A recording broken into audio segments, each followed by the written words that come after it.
Good afternoon, everyone. This is Financial Literacy 101. I'm your host, Ross World. And today we'll be talking about some steps that you should take to organize your financial life, to really do a deep dive into your finances, to get everything in order. Because now that you've already filed your taxes and probably spent it all on, maybe you bought a vacation, maybe you bought a new car, which probably wasn't the best thing to do with your finances. Or maybe you paid off a car, which is probably a great thing that helps your debt to income ratio.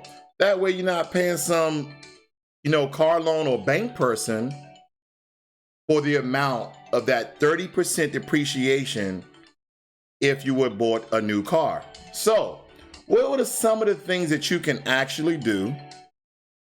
What are some of the things that you can actually do? Good evening, Portia. Nice to meet you. What are some of the things that you can actually do in order to put your finances in order so you can one day live financially free? Okay, financially free. So first and foremost, what you need to do is, if you already haven't done this, is to create a budget. I talk to many people every day about creating a budget and how healthy creating a budget really is. A lot of people, contrary to popular belief, think they have a budget, but it's all up here. Oh no, I know the bills I have, but it's essentially vital to your life and essentially your financial portfolio in order for you to know how much you're saving, how much you're spending. Because here's the thing, guys, if you keep it in your head, how many things are already in your head? A lot, right? So a budget will either be an Excel spreadsheet or piece of paper and a pen or a financial app. These will help you to understand the bills, the expenses, because quite frankly, look at this right here. How many of you have Netflix? I do. How many of you have Amazon Prime? I do. How many of you have Hulu? Some of you may have Hulu. I don't. Because we have so many monthly bills, a budget is probably the only great way that you'll know what's coming in and what's going out. I mean, your first budget, if you're new at this, you might want to do your gross income. That's the money before taxes. But essentially, you will want to know, what do I receive after taxes? That should be your question, right? Like if you pay a certain amount or a certain percentage of taxes based upon how much you make in a year, then this will help you gauge how much you have coming in.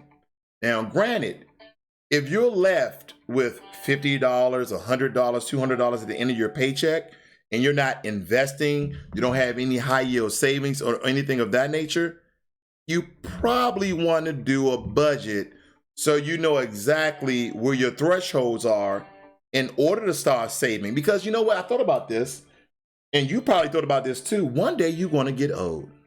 One day, you're handsome and you're beautiful and you're just trucking along. You live in a time of your life. You're having great fun. You're going out partying. You're doing all those great things. You're traveling.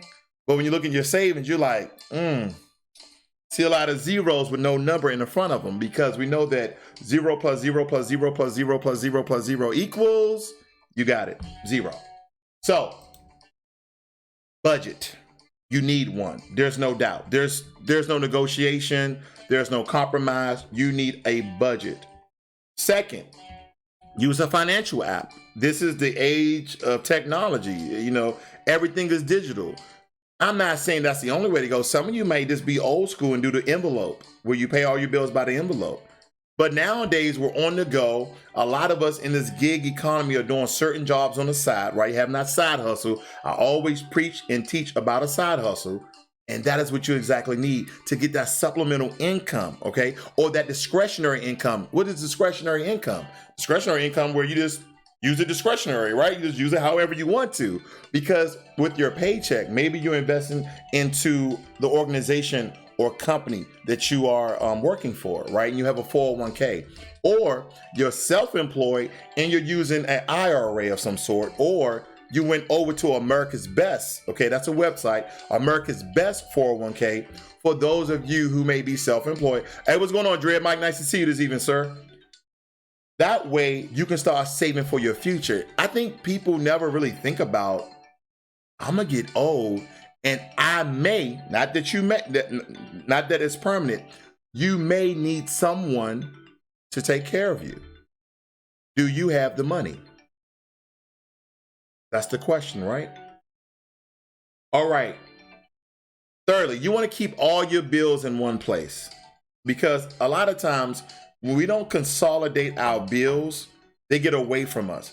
So you want to condense your bills in one place. You want to have them where they come into one email or they come around the same day, because essentially most people will have bills coming in the beginning of the year and then halfway through, in the beginning of the month and then halfway through the month.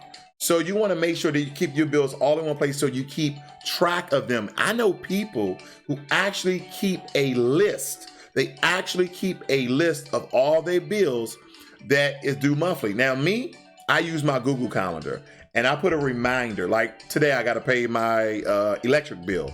So after this, I'm gonna pay my electric bill, because I put those reminders in place so I don't skip a beat. Because listen, if you have great credit or you have good credit or you're building up to have credit, you don't want to miss a bill. It will hurt your credit score. Now, with Experian's new platform, they're now using those everyday bills that you pay monthly in order to raise your credit bill. But what if you miss a payment? 30 days late, 60 days late, 90 days late.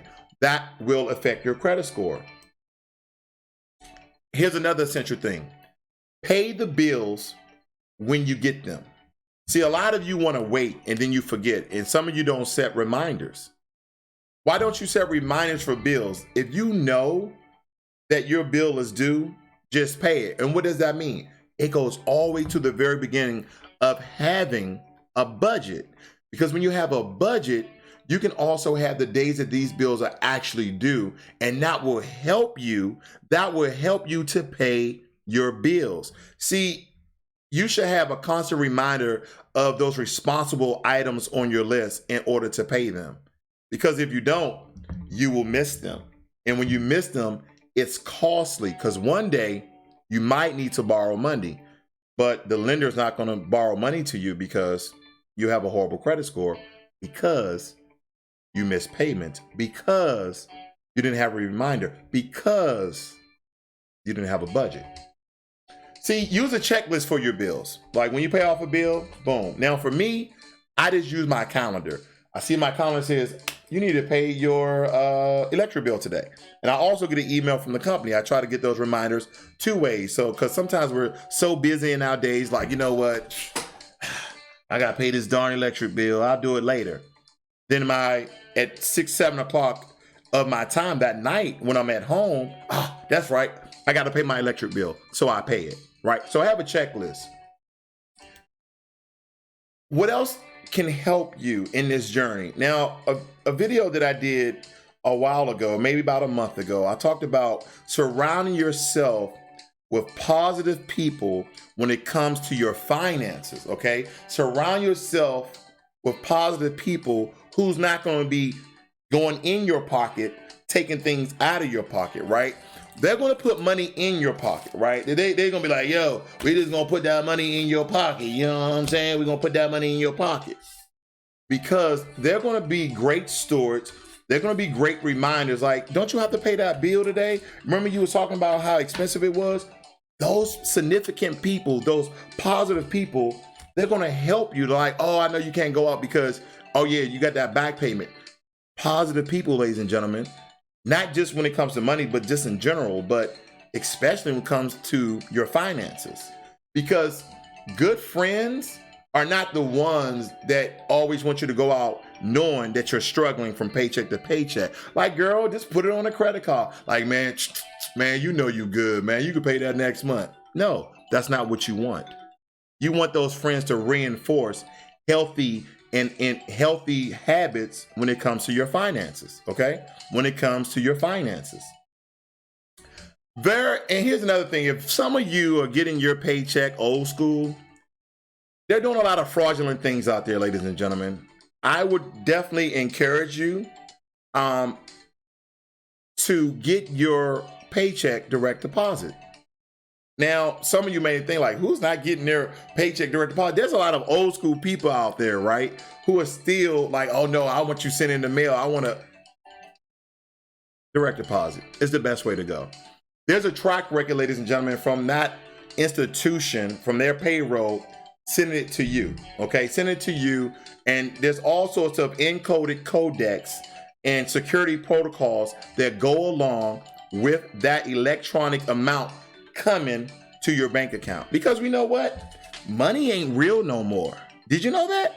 See, back in 1971, Nixon transferred the dollar from the gold standard to the debt standard. So essentially, this is debt. We're all living in debt, right? Essentially, not all of us. But you know what I'm getting at when I'm talking about when they change the backing of the dollar from gold to debt. So when is the last time you seen money? Think about that. When is the last time you went in your bank account other than for gas and took out money and you paid for something at a restaurant? Like you paid a $100 bill at a restaurant in cash? No. We pull out our debit cards. We pull out our credit cards. We're not going to even get into credit cards because we know some of you, you're not really that good with your credit cards. Like me, I go and pay for a plane ticket, and then as soon as I get paid, or 9 times out of 10, I always have the money in my account to pay it off, so I get those reward points.